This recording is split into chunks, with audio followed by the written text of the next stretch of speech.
Hey everybody, good morning, happy Monday, and welcome back to Reaper Pro Tips with me, your host and disembodied voice. Justin is sadly absent. He is in a ReaperCon meeting. This is eternal this time of year. There are ReaperCon meetings all the time. Hello, Olvofera. Thank you for the sub. We are climbing slowly toward our next AMA and giveaway. Yeah, are we all singing Monday, Monday? Monday, Monday. Yep. Can't trust that day, indeed. Once again, Kiri seems determined that she's going to let me sleep on the weekends. Like, have great sleep, no problem. But all during the week, she's going to make my horrible Fitbit sleep score, like, atrocious. Like, she's just... She woke me up twice last night. I'm like, dog, I need sleep during the week. Ah, dog. Call you Val. Val Farah. Oh, I see. You've got zeros on either end. I saw oval. Val. Call you Val. It's just another man. Yeah, we could do the Belinda Carlisle too. Let's do all the hits from all the decades about Monday. I'm actually surprised there are not more songs about Monday, considering how hated Monday is.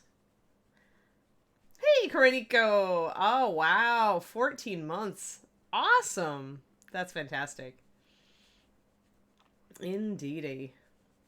Yep, it's one of those days. Kiri looks innocent, but we know she might have a Kiri emergency shortly. You know, within the hour and a half. So be aware, y'all may have to ad-lib. Alrighty, we are doing Fire Giant again this morning. Hello, everybody. Yeah, I hope you guys are signing up for ReaperCon classes and looking forward to things.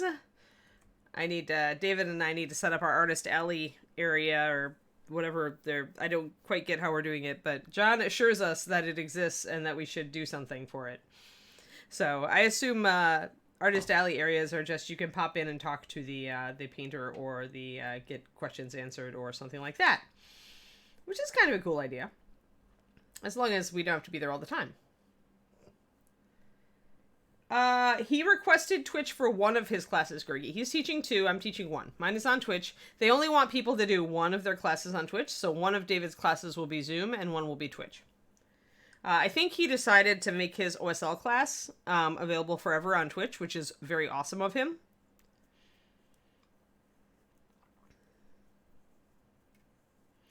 Yep, good deal, good deal. Sweet, Ashro. I'm very thrilled that you all are super excited. My class is on Zoom. It is Thursday at 3 p.m. So my class is one of the first classes. It might be even the first class. Oh, and I am doing Reaper Pro Tips on Friday, as far as I know, because there was no class conflict. So I'm doing a class and then I'm doing a Reaper Pro Tips. And I've talked to John about getting one of the ReaperCon models to work on during my Reaper Pro Tips. So Forster. When I paint, I'm always Ann Forster.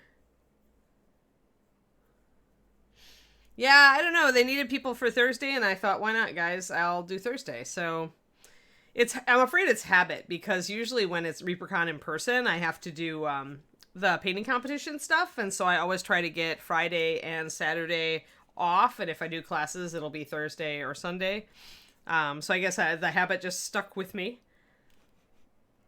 That's okay, though. You don't have to cry. You don't have to cry if you can't make my class, because it's on Twitch, so you guys can go watch it afterwards. Like, I'm not a fan of Zoom, and so I wanted to just do Twitch. I like the Twitch experience. I'm set up for Twitch. I like being able to chat to you guys in the format that I'm used to. I am, in fact, old and stuck in my ways. We can say that, right? That's actually an excuse when you get older. Yeah, David's out. Mondays are his meeting days for his job, so he is not with us today.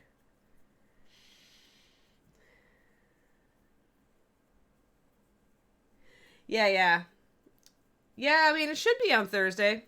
I did tell Adrian I was cool with it, so she's got no excuse not to finalize the schedule. Skorg, Fire Giant! Skorg, Sword! Getting some rub off here, Skorg.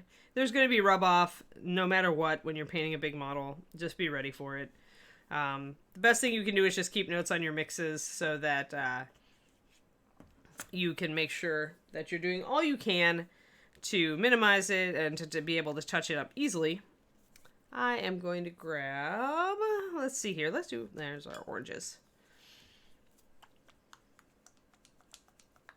Oh, none of the Twitch classes are listed? Yeah, so then you won't see David's OSL, and you won't see mine, and you won't see Michael's, which is weird.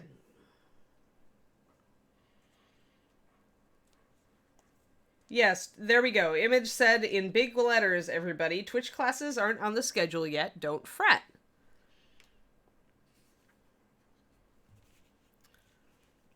So just wait, and they'll figure it out.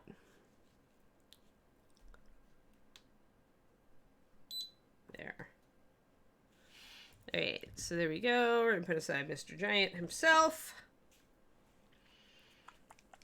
And we're going to keep working on our S word.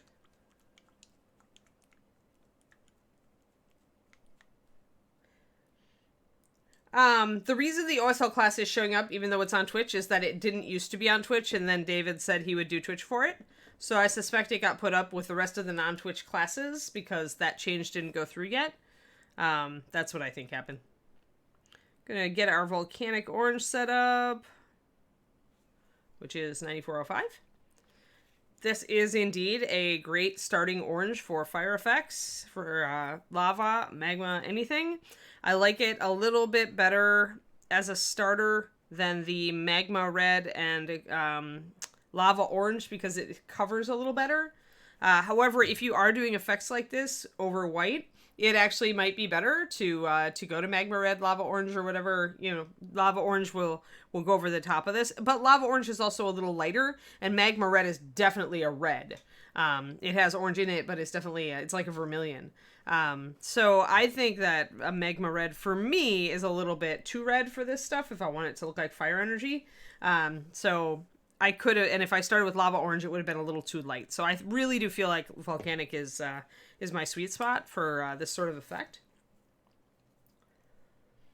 Yeah, there we go. Okay, good, and you were able to sign up for David's. Good, good.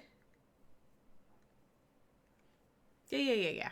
Yeah, there's always choices at ReaperCon. But remember, ReaperCon is every year, even apparently when there are pandemics going on. So, you know, if you don't get the class you want this year, you can get it next year. Just try to focus on the stuff that will really... I mean, people will always be teaching OSL. People will always be teaching NMM.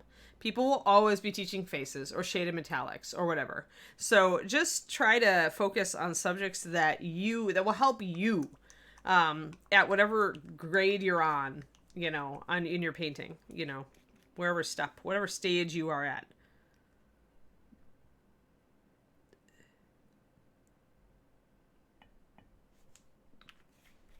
Let's see here. Okay, so secondly, these guys. But yeah, I'm glad you guys are all excited about the con. I'm like, it's one of many different things I am working on right now. So I'm like trying to keep an eye on it and make sure I've got all my class stuff set up for it. I need to order whatever model it was that I originally put up for it. Usually I choose a Templar. There we go. And then, of course, Lantern Yellow. I don't actually go to a lighter, brighter yellow from Lantern. I just mix pure white into Lantern. And Lantern into my pure white. Ooh, my bottle of white's getting low. It's a good thing I've got, like, a lot of other ones. So, colors for fire. And then, for the dark part, you want a scorchy brown. Blackened brown works great. I think I used walnut for this, but I'm going to go back in with my blackened brown and lighten up some areas. Sarduki, usually the dividing line between basic or intermediate is, have you started trying to do blending? If you are able to line your miniatures, do lining, and you have started trying to use layering to highlight and shade your miniatures, then you are intermediate. The stages, like, are kind of like, the way I always thought about them is Are you just block painting, or are you starting to use thinned paint applications? Like if you're just block painting and doing washes, then you're a basic painter. If you're starting to, yeah, I mean, you're starting to try to understand those things, right? So that is where intermediate classes will be great for you, because then they'll start talking about how much do you thin your paint? Where are you putting your highlights? Things like that. Yeah, it is a really cool bust. I actually gave it to him.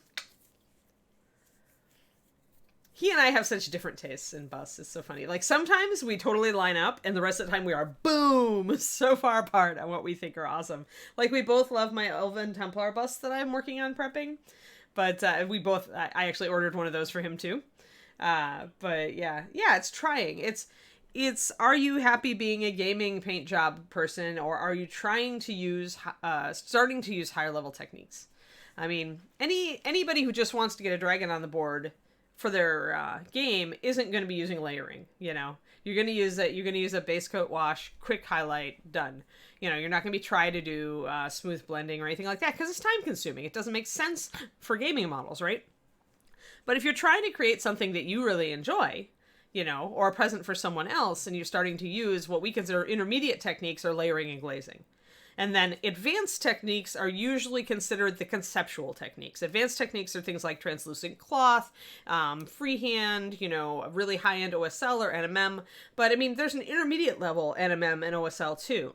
You know, so those subjects tend to jump, you know, as far as from intermediate to advanced.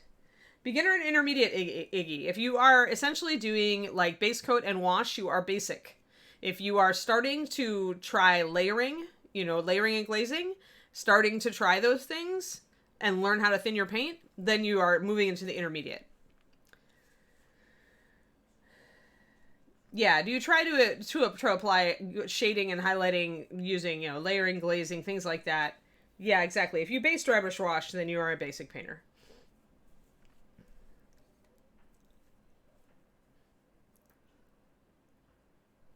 Well, yeah, that's different, right? Characters and that's the difference between a gaming paint job. If you're doing a better, that's a high-end gaming, what I call is high-end tabletop Nomad Zeke.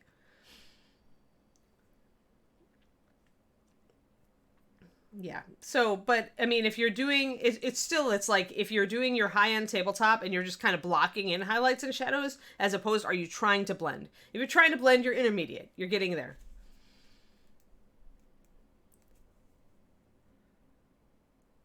I know there are different grades of gaming, because I myself paint in different grades of gaming paint job when I'm gaming. Yeah, be good. Hey, Max Styles, thank you. Thank you for the resub. Yeah, it is different, right, Inara? Yeah, exactly. Yes. That's why I really like the whole Twitch painting thing, because then I get to show you guys, especially when it's like right here. This is even better than an in-person class, in my opinion, guys. Watching on Twitch, when you've got somebody who gets really close and the camera work is good, so you can see what's going on, I think that's even more valuable, because you can't be right here staring at my model while I paint, like at paint club or a class, right? You're going to be way out. You're not going to be able to see it really close up. So when you've got a good camera setting where you can really see what's going on, like the most I can complain about this setup is just that, you know, due to the nature of camera work, it's going to shift sometimes. The color will shift, or the light or dark will shift, just based on what's in frame. But I can keep an eye on that and work with it. I think it's a lot easier to work with that than to try to improve an already bad lighting or camera situation. So, but yeah, I totally agree with you. I think this is definitely the way to go. I have a Mathophile resub. Thank you. Awesome. 4 months. Well, you know, Mathophile, that's doable. I mean, okay, here's the dealio. It's when I use the gaming thing, I'm thinking, because I'm coming from Games Workshop and basic D&D stuff, where when I was in college and my GM had to paint a bunch of stuff for the tabletop, he's going fast. He's got tons of goblins and lizardmen and all the rest to do. Fast painting, you know, basic painting. We all know what a basic painting is. But we also know that there's such a thing as high-end tabletop, where you go a step farther because you have the time, perhaps. Or, you know, because nowadays, what if we only have a game a month instead of a game every week? So then you might have more time. But if you are doing basic gaming paint job, which is pretty much base coat, dry brush, wash, or maybe just block in highlights, block in a couple of shadows, you know, fast, going fast. But if you are trying to blend, that's where you go into intermediate. When you're trying to blend. You guys see me layer all the time, although actually I do a lot of spot wet blends here. Yeah, well, it's good practice, right, Kerniko? I mean, if you like the model, why not do a better job on it?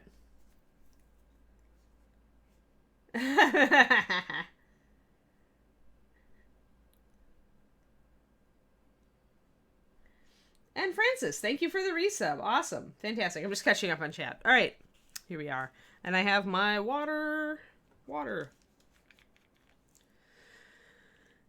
But yeah, so, I mean, and some of the painters may have a different criteria for intermediate, but generally, I mean, actually, if you, there's a list of questions that sometimes pop up when you take a class, I think, right?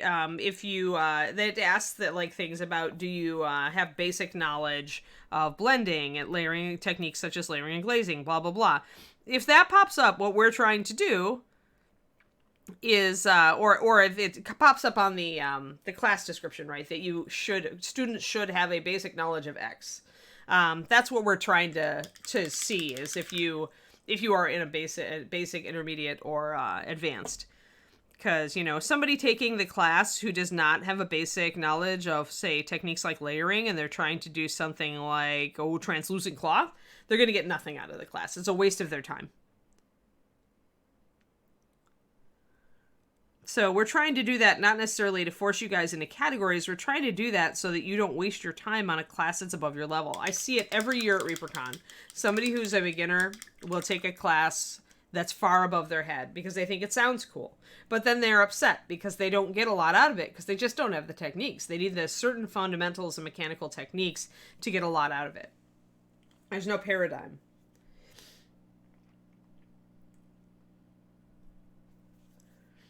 All right, let's see here. I was using my volcanic orange to do the stuff that's close and small. And then I was bringing up the other stuff. And again, you know, if you paint over the edges a little bit and you get a little bit of your volcanic orange over the walnut, it's all good. It's all good.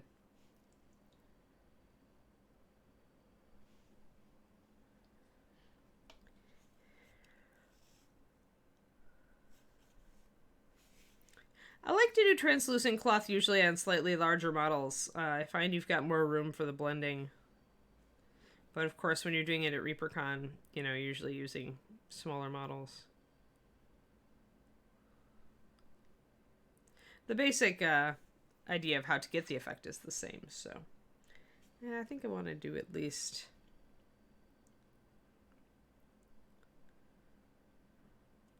get my orange pretty solid here.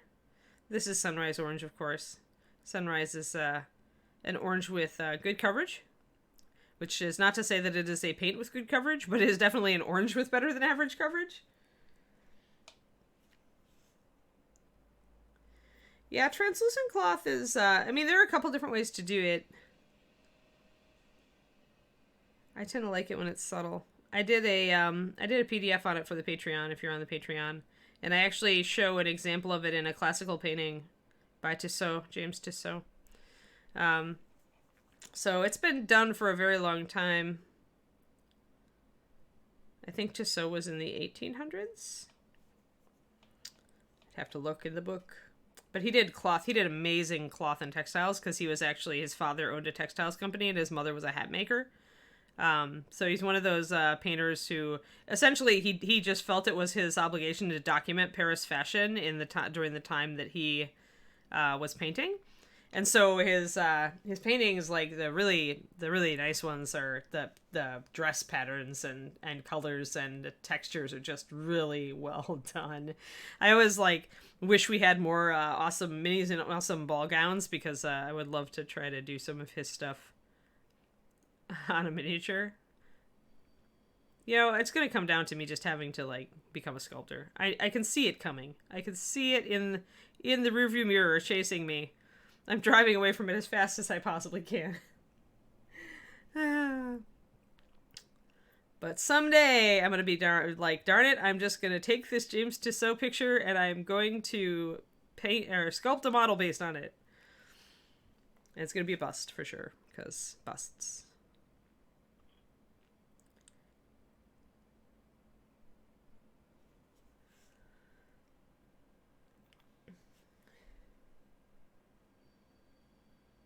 James Tissot.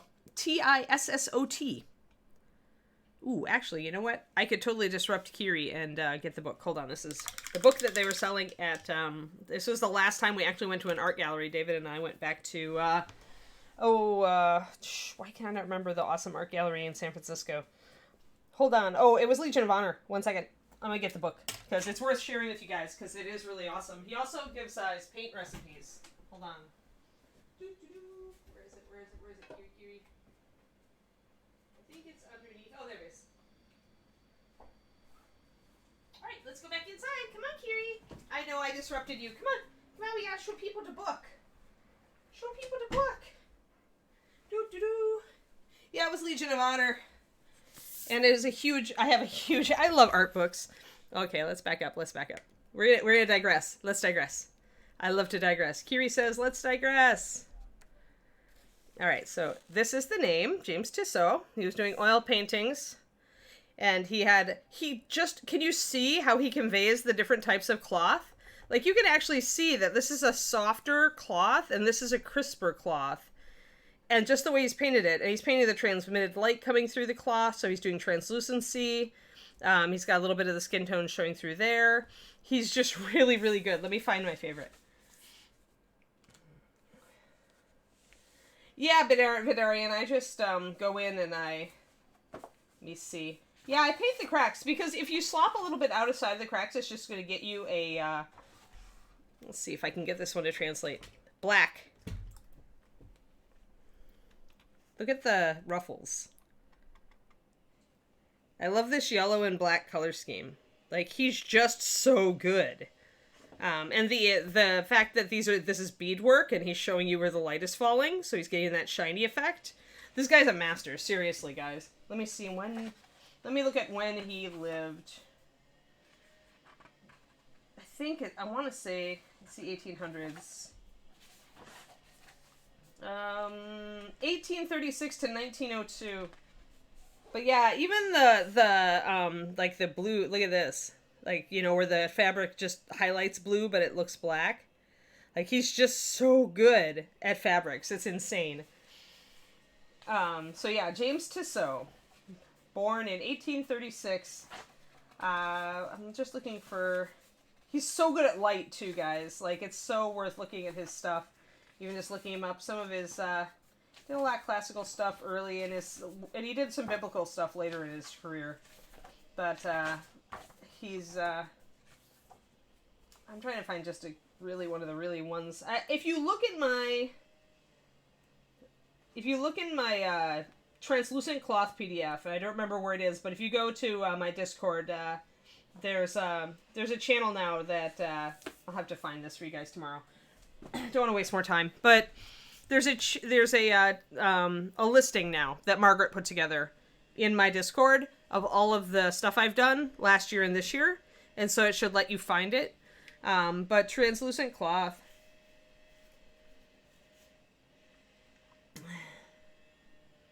Tartan isn't as hard as you'd think, Coobs.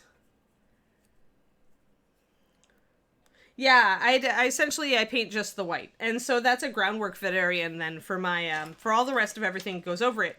What it lets you do, painting the white underneath, is it lets you get these crisp lines. If you tried to put orange over the top of this walnut, it would take you so many layers to build up a good bright color. No, there's nowhere to put tartan on this, actually. He doesn't have any cloth, he only has scales. But yeah, so that's why I do that white underpainting, because it lets me get these wonderful crisp lines, and it also lets me work out the pattern of the cracks beforehand.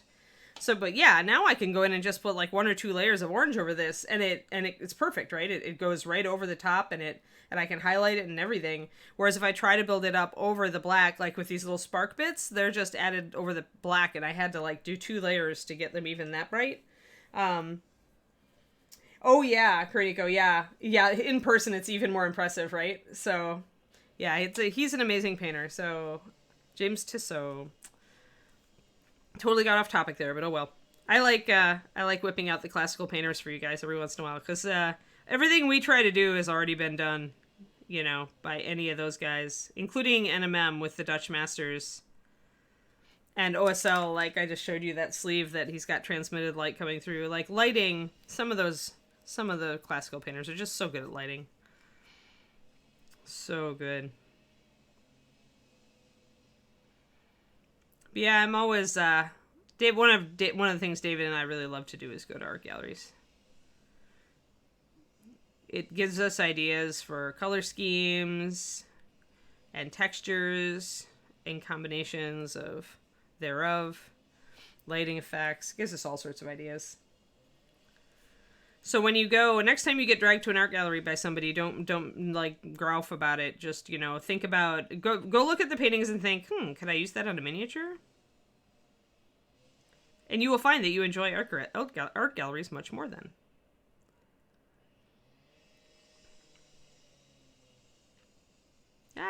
Accidentally blorfed, but that's okay.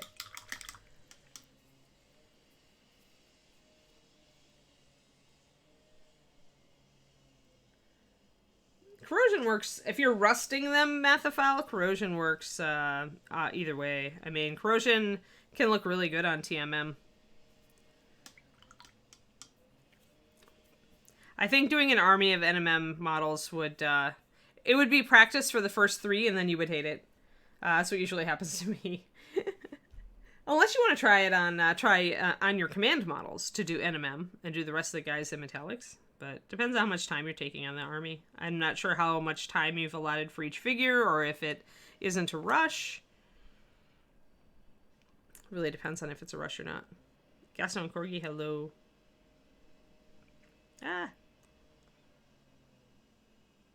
Just trying to make my my littler. Wherever I've got a really thin space, I'm trying to go darker orange with it. And then all of the wide spaces will be built up lighter. Yeah, you're going to lose sanity points pretty quick if you try to NMM an army with a lot of metal on it. If it's only like a unit or 2 that have metal, though, and most of them are just the ghosts, then you might be able to do it.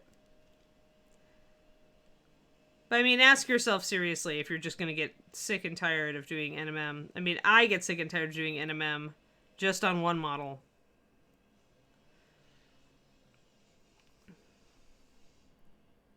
And I'm good at NMM, but I still get sick and tired of it after, doing a ton of, like, little filigree or armor plates. And then I have to take a break. It's also, though, the nature of the metal plates. Like, are they a lot of little tiny metal plates, or are they big? Bigger metal plates are going to look better done with TMM. Pretty much the bigger the surface, the better it will look with TMM. True metallic metals. For those who do not know the three-letter abbreviations. 2 big units and they all have metal? Yeah. If one of those is elite, like if the knights are an elite unit, then I might do NMM on them, just because it'll make them look even cooler, depending on how cool you want them to look. I think the big things would probably, you would enjoy doing the TMM on them, just because, like I said, it tends to look really, really good on big models. And you'd be doing the same corrosion technique on either. Like, corrosion is the same, because corrosion is always matte. It's never metallic. So, the only type of, like you can have a tarnish that's metallic. So it depends really on what sort of corrosion you're trying to do. And it depends on what metal you're trying to do, too, right? Because corrosion on bronze and brass being very different from corrosion on steel.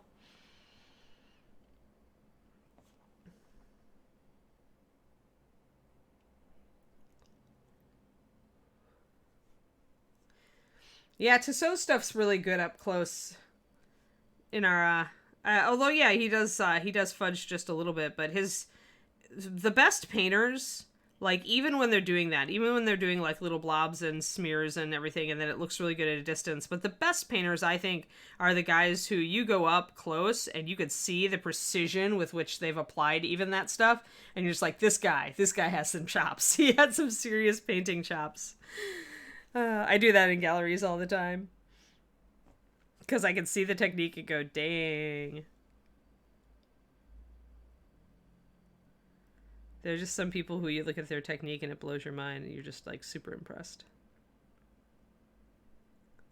It's like, hey, this guy could have painted miniatures.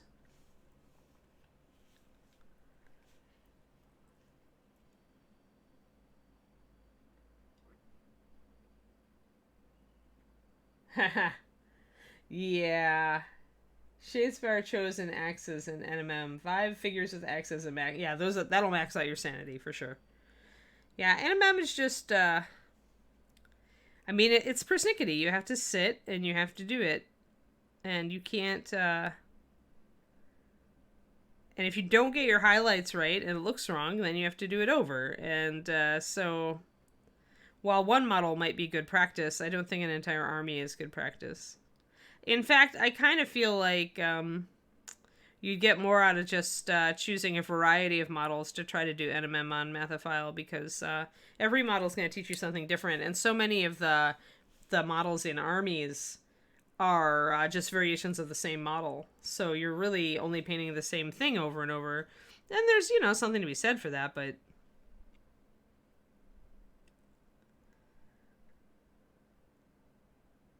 now I'm going to just try to concentrate the darker orange on the thinner parts. I want the end of this really to be brighter. Everything out here to be brighter. So just a little bit of the darker orange I'm going to use. I do want contrast, so I may walk back on that as I go, but...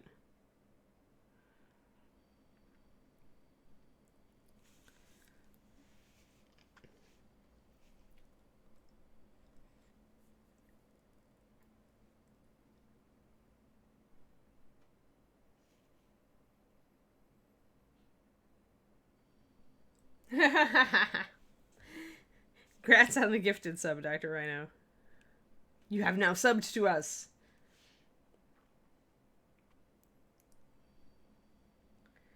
Okay, Michelangelo was a genius, period. I don't care, like... He's another one I have a big coffee table book of his work. I actually have a book entirely on the Sistine Chapel, which my brother got me for Christmas years ago.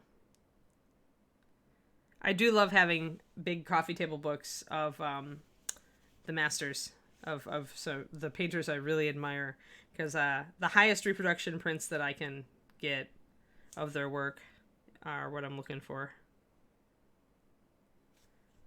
Since I use it as inspiration.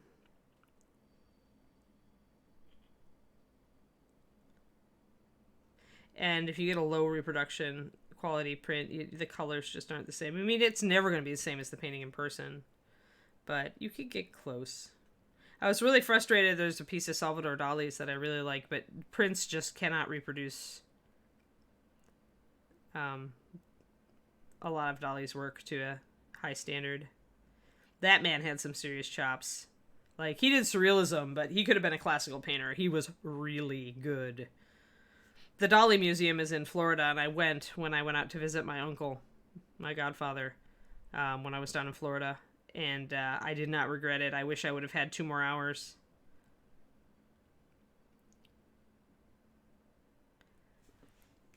I was a Dali fan in college, but I never really understood like how good of an actual technical painter he was until I saw his stuff in person.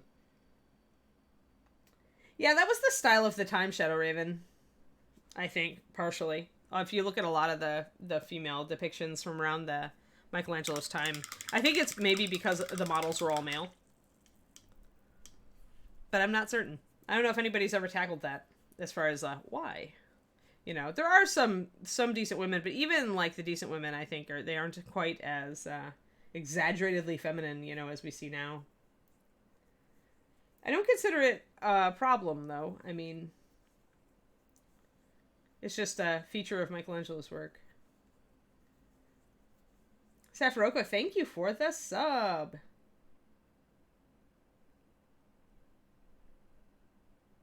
Yeah, all painted. Yeah, it's all an illusion. One of the greatest masterworks in all time of all time for sure, Twisted Noma.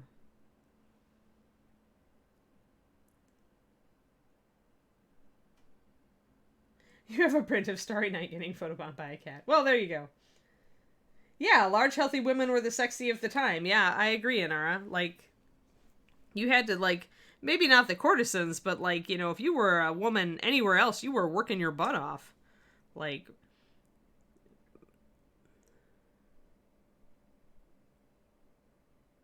so being strong was a benefit. I mean, as somebody who has like the more German physique of my ancestors, I gotta say, I do not object to masculine-looking women as far as their physiques.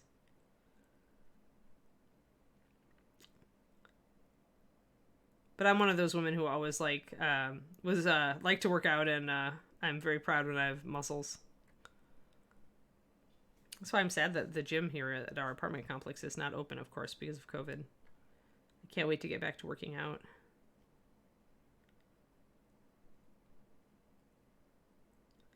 Trying to map in some of this stuff so I can start getting a kind of a you know, a sense of where my lights and darks are.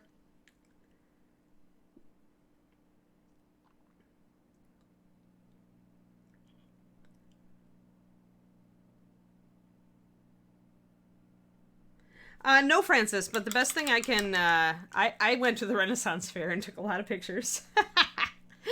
I mean, if you look up just Google brocade,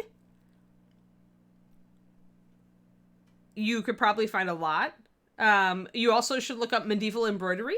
That's something that I like to do that stuff when I'm doing freehand, but I like to suit it to the ethnicity. So, like when I was looking at Ciri from The Witcher, I've got her bust.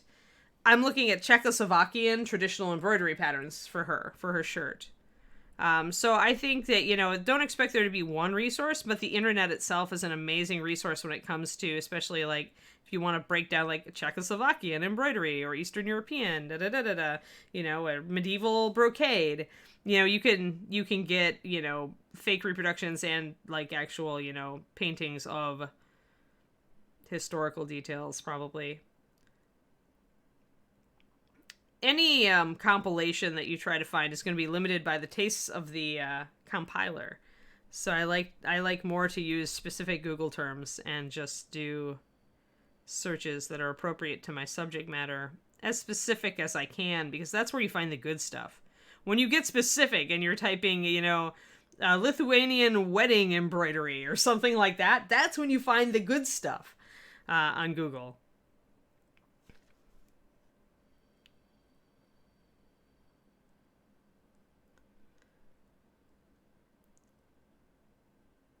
And the other nice thing on Google is that since it's digital, often you can zoom in, which you can't in a book. New plates for your barbell. Awesome. Oh, that's nice. Dating fabrics. Thanks, Inara. Thanks, Inara, for that reference book.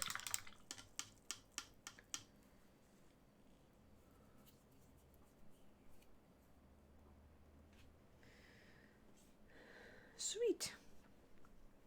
I always appreciate you guys when you bring up awesome references. Actually, tell you what, Inara, since you seem to be our resource for this, do you know of a good book with various kimono patterns? Like, I know Jennifer had one.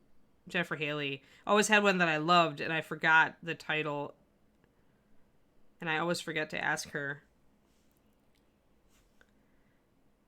But I like I love Asian models, and so it seems like I'm always trying to, like, look for kimono patterns to paint. So if you know of one, please post in chat.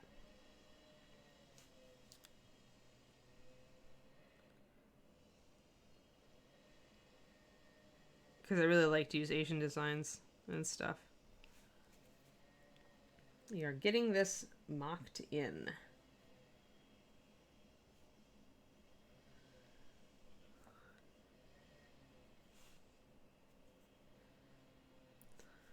Back when people liked meaty woman, right, Twisted Noma? Yes, meaty women. It's all good. When being fat was a sign of wealth because you could afford more food.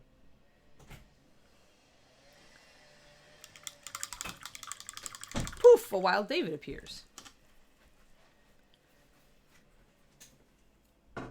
Yeah, I actually bought it too, D. Clerman. I'm planning to go kind of crazy with it, because me. Why are you going crazy? The Celtic Knot workbook I showed you. Oh, yeah. That's going to be fun. Yeah. Because I've been wanting to do that on Miss Frost Giant Queen. Definitely up your alley. Yes. More crazy freehand. It's the only edge I have over you right now, David. I have to push it. He's like, yes, you're right. Whatever. That was a whatever noise if I ever heard one. We're talking about why people should go to art museums and think about miniatures. Thank you, Gurgi, for pushing my Patreon. Because people in art museums can paint, and seeing people are good at painting will help you paint better. Or at least just inspire you. You just have to understand that 2D painting and 3D painting are kind of the same thing. Yep. I was just showing them the James Tissot book. Ooh, the lava's orange now. Yes, the lava is getting orangier, and then I'm gonna like brighten up parts of it. Yeah, there are a lot of great books for art reference. Everybody's got their own favorites. It's to the point where I go trying to hunt out specific subject matter models so that I can have an excuse to do, like hunting out Japanese models so that I have an excuse to paint kimonos.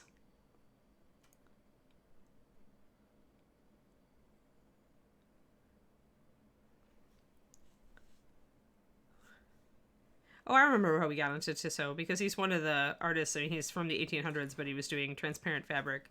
And I was telling them that, you know, all the stuff that we do right now, OSL and transparent fabric and NMM, has been done long before this by Dutch masters and various other classical painters.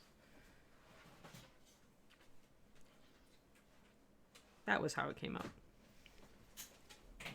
Alrighty. It's coming. That's almost done. Okay, almost blocked in anyway.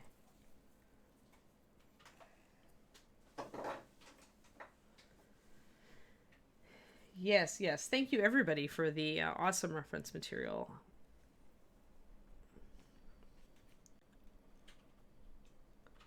It can all be super fun. Doo-doo-doo. So we're using our Sunrise Orange, like we have been, and our Volcanic Orange, and our Lantern Yellow. Well, we haven't used our Lantern Yellow yet, but we're going to. We used it back here. That's why it looks so bright and shiny over there. But right now we're just blocking in these huge, big areas. Kind of smoothing out our colors where things got a little blobby. The nice thing about Sunrise Orange is, although it covers better than any other orange of its class, it's still fairly transparent, so I can paint it over the Volcanic Orange here to kind of smooth out the layers between the parts that have Volcanic Orange down first and the parts that are purely Sunrise Orange. So it works very well as a blender for that. And then I can always come back in with my Volcanic and make it a little darker if I need to.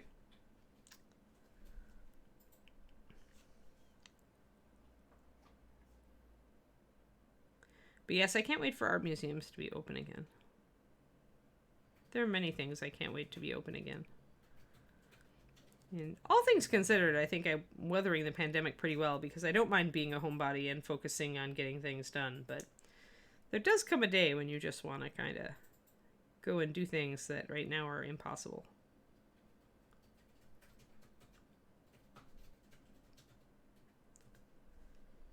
I just keep telling myself that, like, I'm enjoying California a lot right now, and I'm going to enjoy California even more in the future. So, you know, keeping the good attitude. Alrighty, let's see here. Now it's time to bring up our edges with a bit of Lantern Yellow. And I'm keeping all my colors open so I can adjust things as I go. So if I get too yellow, I can bring my orange back in. I do have my white open as well. just in case I want to. Remember, I want to put lighter color wherever the broader lines are, but also where there might be like joins. So I might hit some of these areas where lines join up with each other with just a slightly lighter color as well. Next ReaperCon is I haven't seen you since the plague. An acceptable greeting? I would say so. Oh, too much humidity. Yeah. It was really nice when I went out and took Kiri out this morning. We'll see how it turns out, what it turns into later. It was beautiful yesterday here in Northern California in the South Bay. Alrighty, let's get this. Kimono design and introduction to textile and patterns. That's not a good twist at all. I'll write that one down. Hold on, let me get my thing. Kimono design.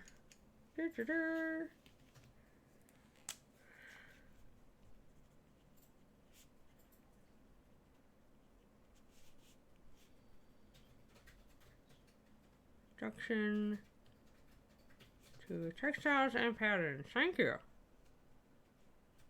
Let's see.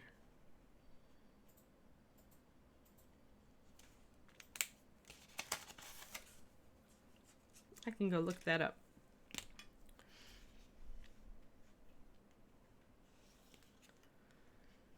Thanks, Twishnoma. We'll see if it's I'm always on the lookout. I think Jennifer's book was just called Kimono in all caps, but I don't remember. It's not like I'm actively painting anything with a kimono, like, right now, but...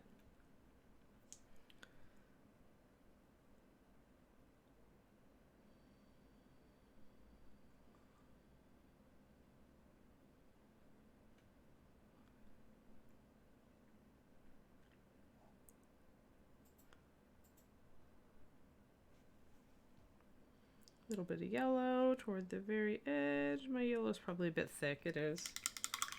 A little bit thick.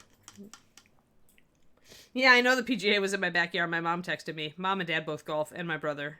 They all golf. The rest, all of my family golfs except me, and I just play mini golf.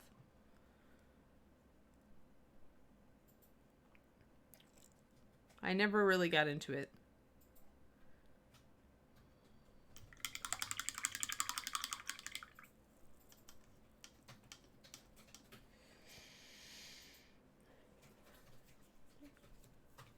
Yeah, I used to watch golf because my family were all into it when I was younger. We would put the PGA on the TV. Back when Arnold Palmer was playing. All the greats. The old greats, I should say. There's probably new greats now.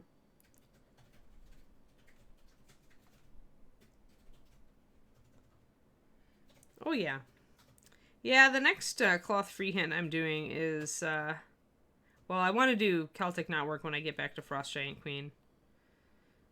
But for my Elven Templar, I'm going to just be basing it on the pattern that's already on her armor. So that work is kind of done for me. I just need to extrapolate, probably, in a medieval kind of way from what she's already got. It is a pretty standard kind of Renaissance-y freehand pattern. Or sculpted on pattern currently on her armor.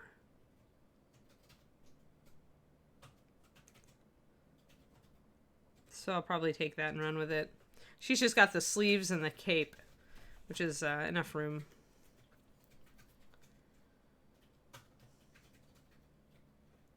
But I like doing that. Like if a mini already has a very strong design element, a very strong design aesthetic, I like to base any freehand I do directly on what's already on the model.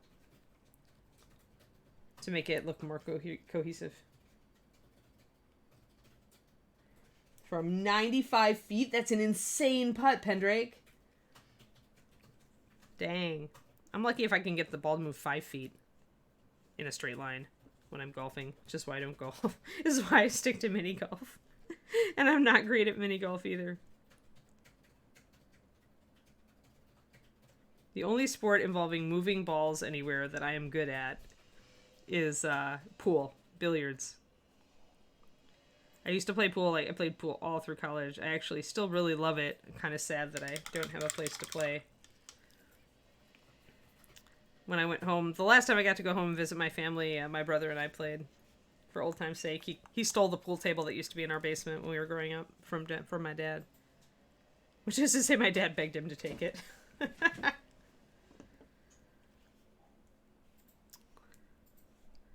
Alright, getting some black and brown here because I've got some areas that I need to touch up a little bit. And instead of using walnut, I'm going to use blackened because I'm going to start introducing more of that anyway.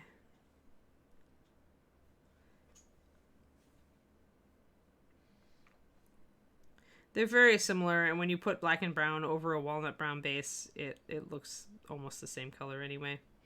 But what you can do with this, with the black and brown, since it has such nice coverage, is you can thin it a bit until it makes nice thin strokes on your brush, and then it still will have good coverage. So you can use it to kind of trim up some of these lines and make them thinner if you want. Like, it's really easy to go at it that way. That's the best way to trim down a line instead of trying to draw it really thin in the first place, although I did do that. But you can always take your brush and kind of shrink it. And that's a little easier than trying to draw it really thin, is coming in from the outside edge with the darker color and thinning down these lines to make them look more delicate. And you can do that at any stage. I mean, I'm doing it here, but I'll also maybe do it after I've put in more highlights to make everything look a little neater. And to vary the width of the lines a little bit more to make them look more like cracks.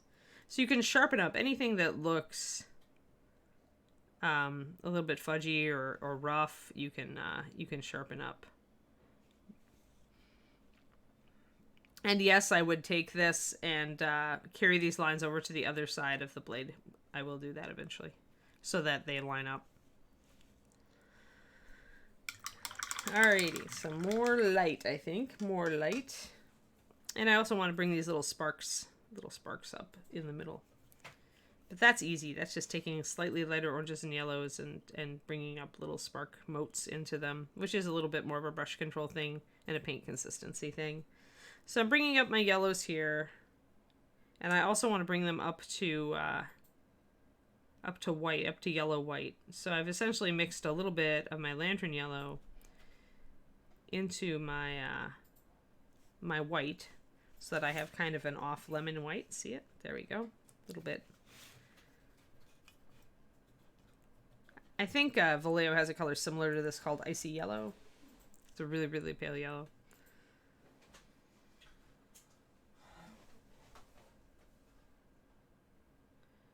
And I may need to thin my paint a little bit more. If you don't thin your paint, you're going to see definite demarcation lines like I do there. So you may need to thin it down just a bit to make it blend a little bit better. Other option is to glaze over it a bit, but then you'll have to still bring it up. If I glaze over it with my Sunrise Orange, I can blend it in a bit, but then I'll still need to highlight it. You can probably keep your near white a little thicker, just because you could always just put little spot hot highlights in there with it. And I think my yellow needs to get more water in it. I didn't thin it very much to start with. I probably was only working 3 to 1. So now I'm popping it a little closer to 2 to 1. Paint to water. I still want it to like give me a fairly solid layer, but I want it to be a little bit more blendable too.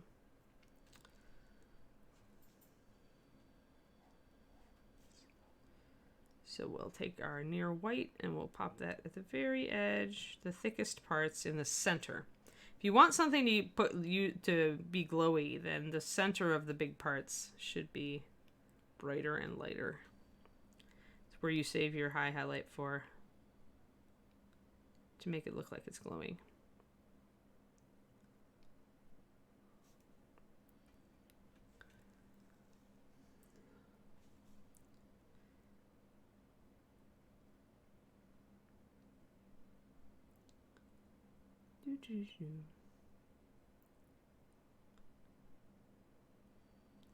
So what are y'all up to this week? Just work?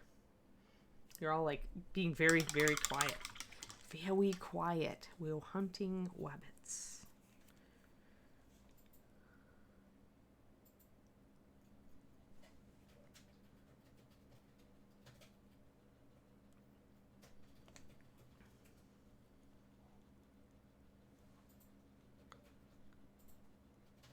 Just going to thin down this line a little bit. Thought I wanted to make it a little more irregular.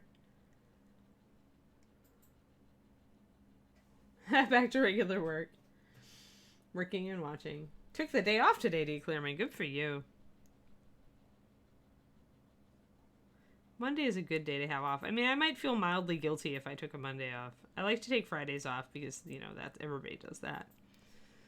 I don't feel guilty about that at all. Again, I'm narrowing down my lines a little bit with my blackened brown. Try to make them a little more jagged and interesting. Yep, working.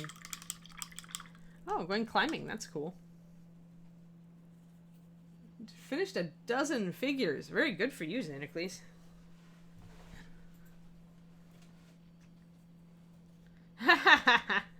Val, that's pretty good. Doing boring graphic design stuff. That's funny. I am going to work on finishing my video for my Patreon today. Somebody suggested doing a furry model, so I'm using a Darksword Direwolf. And going to talk about fur texture. Those wolves are a little better sculpted than some others, so you can do a little bit more realistic fur texture on them here and there.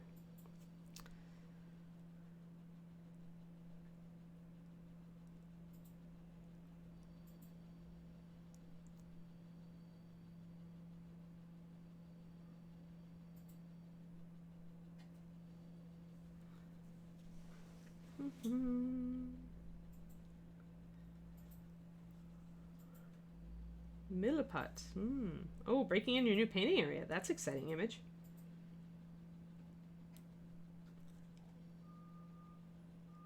If you like green stuff but think it's nowhere near sticky enough, Milliput is for you. I'll avoid it then, Xanacles. I'll avoid it. I didn't know it was that sticky. Never used Milliput because I always just went either green stuff or Aves.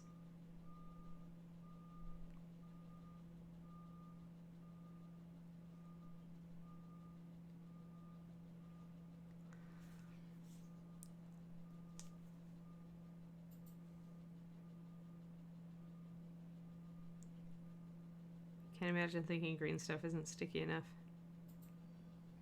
But, you know, I know you were being facetious. Alright, so we got more glowy bits. Glowy bits! We're getting nicely glowy.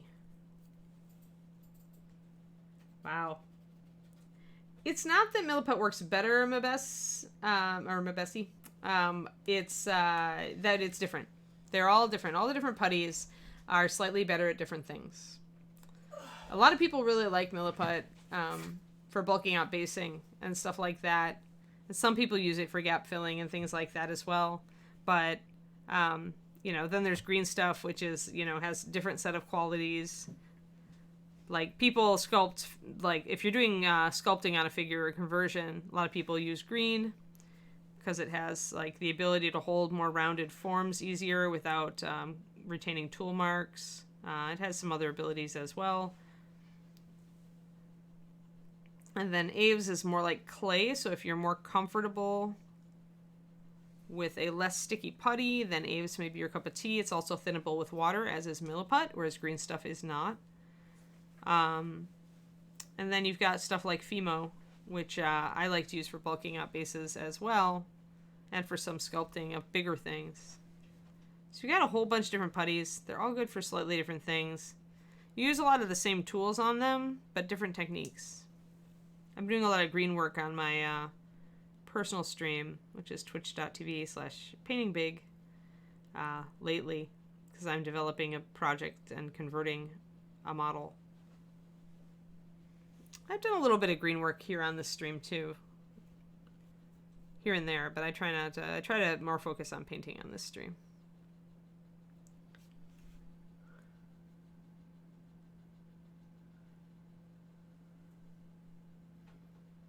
It's all ages all in your mind, Twisted Noma. Yeah, Milliput does dry rock hard, yep. Same with the wood putty that David uses and the Aves. Yes, and happy belated birthday. These days, 70 is still pretty young. Seems like I know a lot of people in their 80s. I can't, like, I expect, like, as time goes on, because people are taking more effort in getting fit, even when they're in their, like, later years and having better quality of life. So I expect eventually 70 is going to be viewed as young. You only start getting to be an old person when you're, like, in your 80s and 90s. Who knows? There seem to be some pretty spry 100-year-olds out there, even. I guess it's all in your attitude and how good care you take of yourself. And it's never too late. But my parents set me up a pretty good example. They're both very fit. They walk, take long, energetic walks every day, and try to do strength and like yoga type exercises, physical therapy to keep themselves in good shape. So I have a pretty inspirational example in front of me of getting old and active, still being active.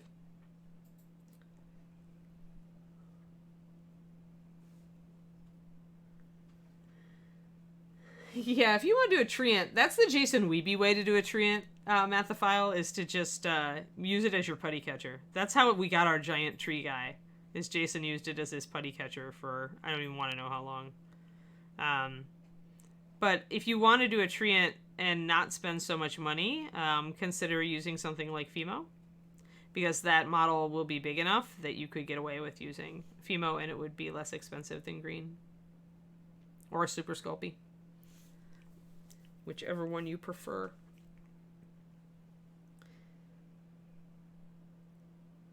You're painting lava too? Awesome, Liquid Nebula.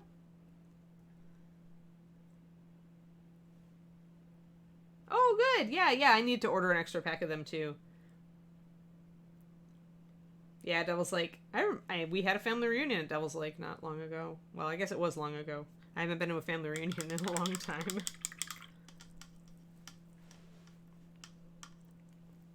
Oof. I have to start sitting slightly better on my chair. I'm being very bad about my sitting. My back is like, you are sitting incorrectly. Yeah, using a final layer of green makes sense.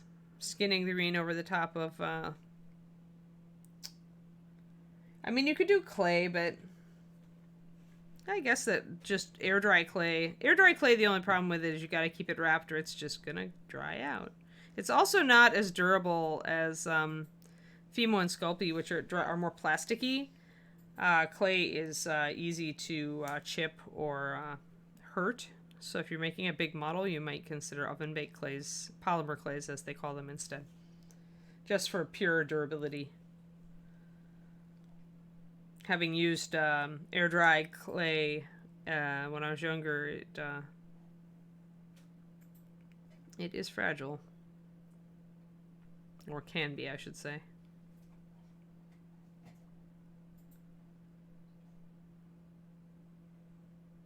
But it's also easy to work with, so.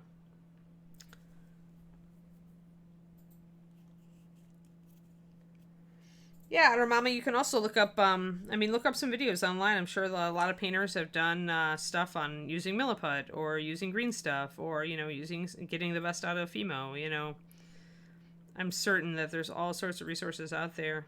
You could do it yourself if you want. I mean, I always respect anybody who wants to be self-taught. There is something to be said for not always reinventing the wheel when you don't have to. So if you get frustrated or feel tired of it, then I would definitely look at some videos to inspire you and then try to do some experiments. Because then you can watch somebody else do it, listen to what they have to say, and try it for yourself. And sometimes that's the best of all possible worlds.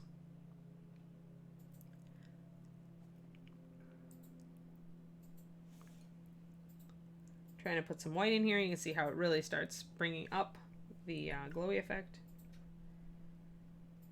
Green stuff and Milliput. And also green stuff in Fimo, and also green stuff in Sculpey, and also green stuff in Aves. Everybody combines green stuff with everything Mathophile. Julie Guthrie, when she did Maldrakar, used a mix of green stuff and I think it was Fimo.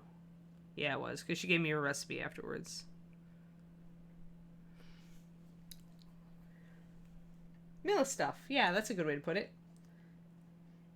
Like I accidentally put it. Mill stuff, green putt. Green putt, mill stuff.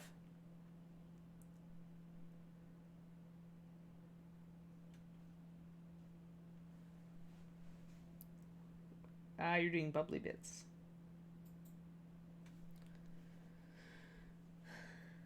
Alrighty, so now I'm kind of troubleshooting a little. I need to get this part. We're getting there though, guys. See, we're glowing. We're getting there. This needs a lot more work.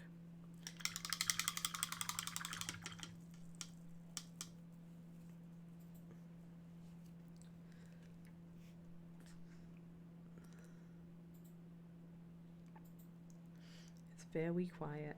Everybody's working happy on their Monday. I'm just going to bring up some lighter oranges in some of this area. Another way I could do this instead of like kind of layering and streaking it is I could be trying to do more sparks and embers effect. Got a lot of color shift there. There we go. So I could be doing more dots and stippling with these areas if I wanted to suggest motes of fire in between the areas. So you don't have to do just the straight up layering approach that I'm using.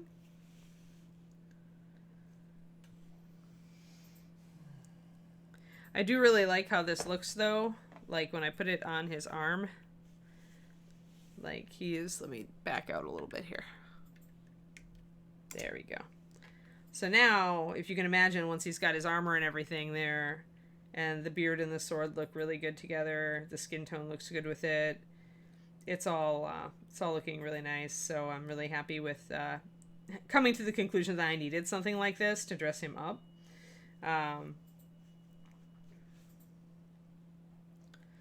So yeah, every once in a while you kind of got to double check. We'll put it on the model, make sure that it's not too much. But I think it's awesome, since he's the king of the fire giants, that he would have a super fantastic glowy sword. Yeah, it comes up over his cape actually, so there'll be a little bit of a glow on the back of his helmet, and then there'll be quite a bit of glow like here on the fur, which would be fun because I'll probably do the fur in brown or brownish red, like a hellhound pelt. And then bringing it up with orange is the easiest thing in the world, because orange glow over reddish brown fur is just, it's going to be super easy. Oh, as far as the sword? Oh, that's a good question. I mean, I don't really want to use gloss. The thing about using gloss is that then you lose some of your details. Like, gloss will always, if you're doing precise details, the gloss will always kind of muck over those, because it'll be a distracting sheen over the top. So I would go matte with this, I think. I mean, you could try to go gloss with just tracing gloss over the fiery bits. That would be an interesting effect, if you wanted to. But usually when I'm trying to do precision stuff like this, like the sparks here that I'm going to bring up, and you know, the runes, when I'm looking for precision, I always go matte. Because matte finish is the finish that's going to let you see all these details. Anything else, any shiny finish is going to somewhat detract. Like, you would get this huge catch light up here, for example. Right now, this is matte, and it's still picking up the light a bit. You know, but if that was gloss, you'd lose all of this. You wouldn't see it when real light hit it. So I don't think that a gloss makes sense at all.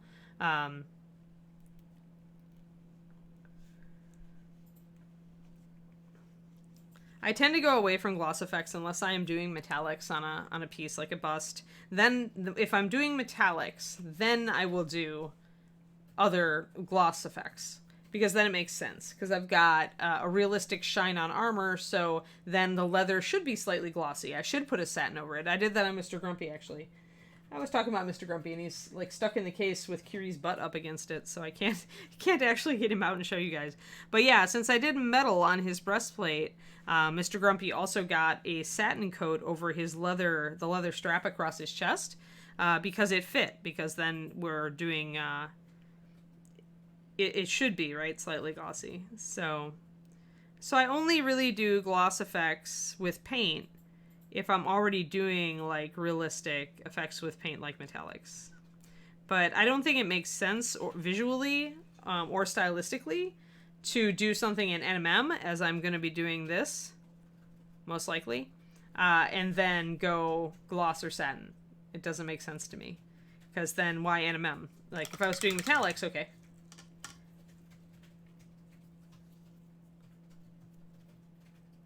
I never seal my model, Sephiroth. Oh, Kiri tail sign, I think, guys. I think we have a Kiri emergency. All right, I'm going to leave this happy little pretty thing here for you to look at, and I'm going to take my doglet out, and I'll be right back. All right, little dog, outside. Oh, I need to do the be right back screen.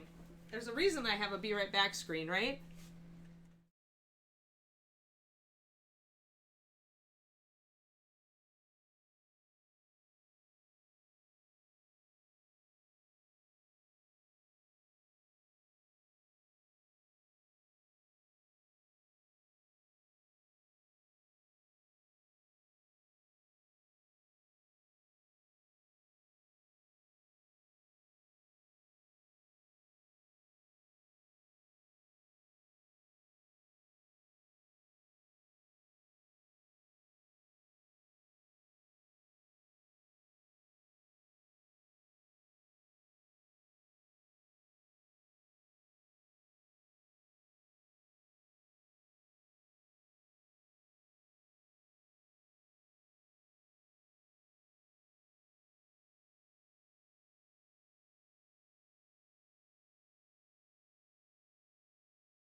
There we go. We're back. Yo, guys. Do do do.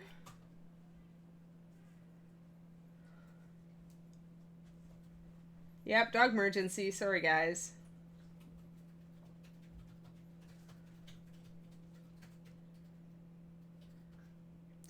Okay, so back to Sephiroth and Sealer, and I tend not to seal my models, but obviously, if you are doing a lot of handling of the model for tabletop, then sealing is a good idea. But I find that I tend to pick up my models pretty lightly, and I find that I don't need. What did you just notice? There was a David there. Come on, Kiri Kiri. Oh, I see. 1 second. There was a small accident. Oh, yeah. You did have a small accident here, didn't you? Pardon me while I remove the offending blanket, guys. Oh, yeah, we've got some marks on the carpet as well. All right. Here, go out. Go out. I have much larger dog cleanup to do than I thought. All right. Yeah. So I don't know if I'm going to have to call the stream early. I think I might need to call the stream early, guys, because I've got a big cleanup to do. Kiri had more of an accident than I thought. So let's see, what time are we? 10:50? I'm going to text Justin to let him know. But I can't just leave this stuff, so let's see.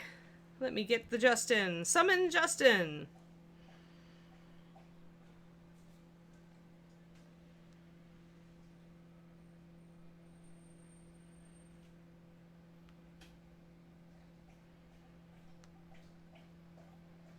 I am summoning the Justin to end the stream just a little early. I guess it's not too early because it's almost the end. But yeah, as far as seating goes, it's your comfort level, right? So if it's a metal model, then I would almost always seal it because it's gonna rub off at the drop of a hat. But if it's a plastic one or resin, then not so much, right? You wouldn't necessarily get that. Let's see here. Yeah, it is so quiet in here, Graz. Yeah, it's hard to, yeah, like lava, right? It glows. It's very glowy. It's hard to say. It probably is. It's fluid, so it's probably shiny, but you just don't notice. Let's see here.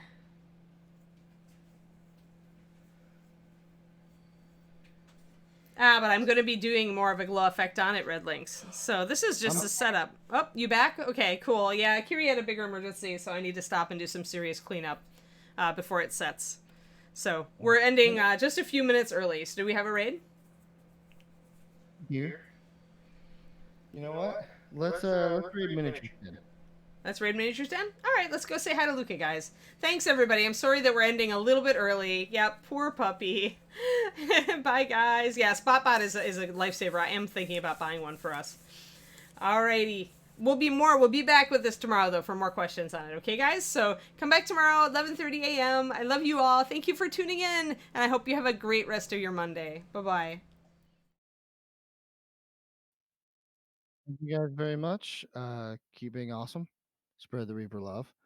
And we'll see you this afternoon for Miniature Monday. Thanks, guys.